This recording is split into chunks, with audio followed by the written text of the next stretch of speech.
Как изменить язык интерфейса в Microsoft Office? Друзья, всем привет!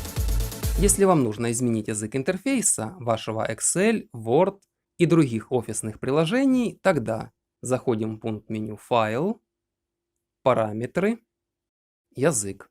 Выбор языка выполняется в верхней части окна. Предположим, что мне нужен польский, но такого языка здесь сейчас нет. Нажимаем кнопку «Добавить язык». Пролистываем список и выбираем нужный язык. Флажок внизу пока снимаем. Установить. Настройка Microsoft Office выполняется несколько минут. Вам придется закрыть все офисные приложения. Готово. Дальше вкладка «Файл», «Параметры», «Язык». Выбираем язык интерфейса польский. Установить как основной. Окей. Перезапускаем Word и создаем новый документ. Готово. Посмотрите, весь интерфейс, вкладки, контекстное меню.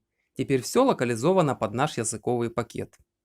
Если теперь я открою Excel, тут будет точно такая же картина. То есть достаточно выбрать язык интерфейса в одном из приложений. И он автоматом применится ко всему Microsoft Office. Вам понравилась подсказка? Не забудьте поставить лайк и подписку. А кто желает способствовать развитию канала, то под этим видео нажимайте кнопку спонсорства.